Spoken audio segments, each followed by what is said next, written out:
एक ओर जब अमेरिका के पूर्व राष्ट्रपति डोनाल्ड ट्रंप खुलेआम भारत और चीन को आड़े हाथों ले रहे हैं, वहीं दूसरी ओर चीन की हठधर्मी रवैया अब तक बदला नहीं है। मगर इसी तनावपूर्ण माहौल के बीच नई दिल्ली के साउथ ब्लॉक से एक ऐसी खबर आई है जिसने अंतरराष्ट्रीय रणनीतिकारों और अर्थशास्त्रियों की पेशानी पर बल डाल दिए हैं। इतनी चुपचाप चाल चली गई कि न चीन को भनक लगी न ही अमेरिका को। कहानी ऐसी है कि भारत ने वही किया जो ड्रैगन को सबसे ज्यादा चुभे। भारत ने चीन से ही हाथ मिलाया, मगर दोस्ती के नाम पर ऐसा कदम उठाया गया जिससे चीन की टेक्नोलॉजी की रीढ़ ही हिल जाए। बॉयकॉट चाइना के नारे के उलट ये कदम जरूर दिखता है, लेकिन इसका असली असर कहीं गहरा और दूरगामी है। भारत ने लॉन्ग चेयर इंटेलिजेंस नाम की चीनी टेक्नोलॉजी कंपनी के साथ एक संयुक्त उपक्रम यानी जॉइंट वेंचर के लिए मंजूरी दे दी है। और इसमें जो सबसे दिलचस्प बात है वह यह कि इस संयुक्त उद्यम में भारत की डिक्सन टेक्नोलॉजीज के पास 57% हिस्सेदारी होगी, जबकि लॉन्ग चेयर को सिर्फ 26% का ही हिस्सा मिलेगा। यह निर्णय ऐसे समय में लिया गया है जब जून 2020 में गलवान घाटी में भारत और चीन के बीच हुई खूनी झड़प ने दोनों देशों के संबंधों में गहरी खाई बना दी थी। उसी के बाद भारत सरकार ने विदेशी निवेश, खासकर चीन जैसे पड़ोसी देशों से आने वाले फंड्स पर बेहद कड़े नियम लागू किए थे, जिन्हें PN 3 नियम कहा जाता है। इन नियमों के तहत ऐसे निवेशों को पास करने के लिए कई मंत्रालयों की कठोर जांच से गुजरना पड़ता है। अब बड़ा सवाल यही उठता है, आखिर सरकार ने अपना नजरिया बदला क्यों? क्या भारत ने झुकाव दिखाया? क्या मेक इन इंडिया का सपना सिर्फ एक चुनावी नारा भर रह गया है? लेकिन सच्चाई इससे कहीं ज्यादा पेचीदा और रणनीतिक है। भारत ने एक ऐसा तरीका अपनाया है जिससे चीन की तकनीकी निर्भरता खत्म करने की शुरुआत हो गई है। उसी के संसाधनों का इस्तेमाल कर चीन को दोस्ती का दिखावा दिखाकर उसी के बाजार में सेंध लगाने की यह भारतीय रणनीति न सिर्फ आत्मनिर्भर भारत की दिशा में एक मजबूत कदम है, बल्कि यह अमेरिका को भी यह स्पष्ट संदेश देती है कि भारत अब अपने फैसले खुद लेता है, चाहे वह डॉलर में मुनाफे की बात हो या % की साझेदारी की। यह फैसला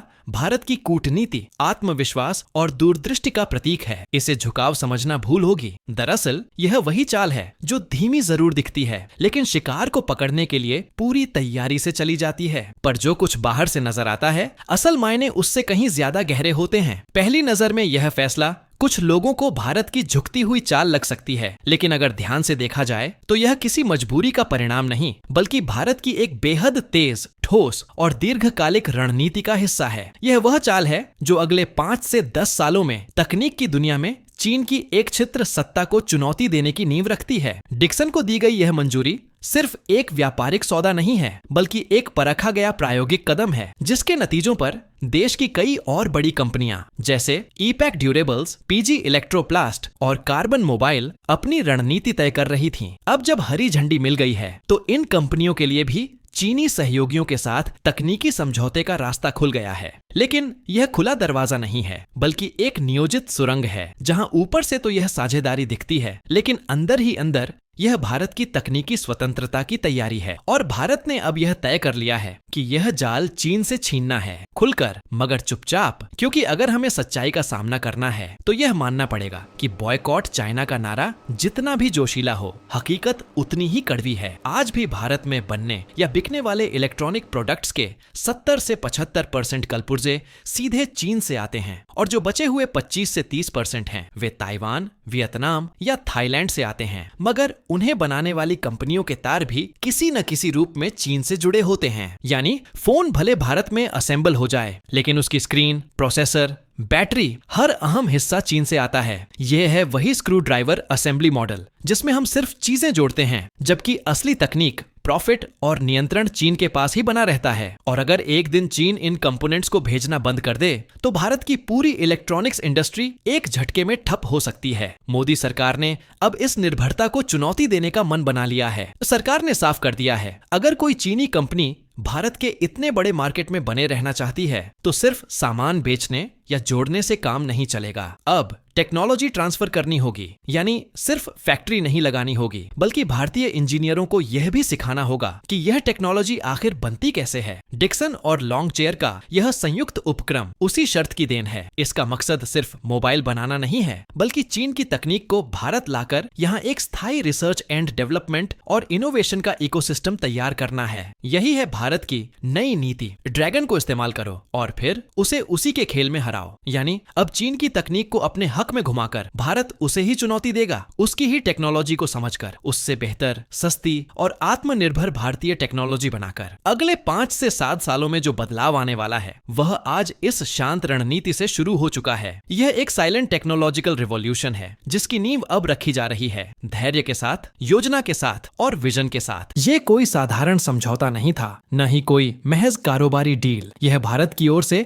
एक ऐसी रणनीतिक चाल थी जिसने एक साथ कई मोर्चों पर विरोधियों को उलझा दिया है। जिस कदम को लोग सिर्फ आर्थिक या निवेश से जुड़ा मान रहे थे, असल में वह एक गहरे, कई परतों वाले कूटनीतिक चक्रव्यूह का हिस्सा है जिसके निशाने पर एक साथ अमेरिका, चीन और पाकिस्तान जैसे विरोधी आ जाते हैं बिना किसी औपचारिक युद्ध के। अमेरिका को सबसे पहले यह एहसास कराया गया कि भारत अब किसी के इशारे पर नहीं चलता। अमेरिका की अपेक्षा थी कि भारत चीन को पूरी तरह से नकार देगा, उसे हर मंच से बहिष्कृत करेगा। लेकिन भारत ने जो रास्ता अपनाया उसमें बहिष्कार नहीं बल्कि व्यूह रचना थी। डिक्सन और लॉन्ग चेयर के इस संयुक्त उपक्रम में डिक्सन को 57% की हिस्सेदारी दी गई, यानी भारत के पास पूरा नियंत्रण रहेगा। भारत ने यह स्पष्ट कर दिया कि वह किसी दबाव के तहत नहीं बल्कि अपने राष्ट्रहितों के अनुसार निर्णय लेता है। दूसरी परत जो कहीं ज्यादा पेचीदा और चालाक है, चीन के लिए बिछाई गई है। गलवान की झड़प के बाद चीन को लगा था कि वह भारत को सैन्य दबाव और आर्थिक निर्भरता के जरिए झुका लेगा, लेकिन भारत ने दोनों ही मोर्चों पर ऐसी रणनीति अपनाई कि ड्रैगन खुद कंफ्यूजन में फंस गया। सीमाओं पर सैन्य सख्ती और बाजार में तकनीकी साझेदारी की पेशकश,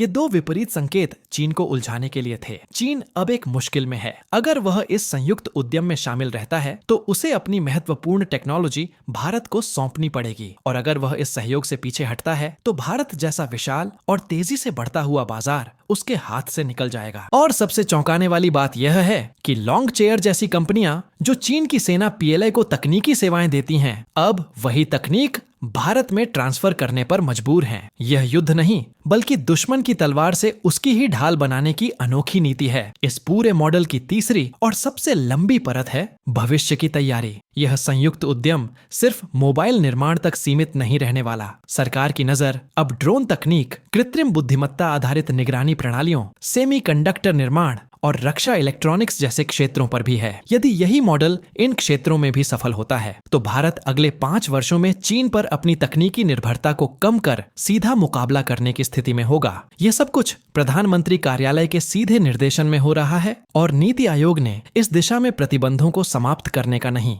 बल्कि उन्हें शर्तों के साथ मोड़ने का सुझाव दिया है। यानी यह कोई समझौता नहीं बल्कि एक लंबी योजना के तहत बिछाया गया जाल है। अगर यह रणनीति काम कर जाती है तो भारत में $10 बिलियन से ज्यादा का प्रत्यक्ष विदेशी निवेश आ सकता है, और वह दिन दूर नहीं जब फॉक्सकॉन जैसी बड़ी वैश्विक कंपनियां चीन को पीछे छोड़ भारत को ही अपना वैश्विक केंद्र मान लेंगी। अब असली सवाल यह नहीं कि चीन भारत की इस चाल को समझ पाएगा या नहीं। असली सवाल यह है कि क्या भारत की कंपनियां इस अवसर को तकनीकी आत्मनिर्भरता में बदलने में सफल होंगी। तो सोचिए, क्या यह एक सधी हुई आर्थिक क्रांति की शुरुआत है? क्या यह साइलेंट स्ट्राइक भारत को एक नई शक्ति में बदलने वाली है? आपका क्या मानना है बताइए नीचे कमेंट्स में, क्योंकि यह बहस अब सिर्फ पॉलिसी की नहीं, भारत के भविष्य की है।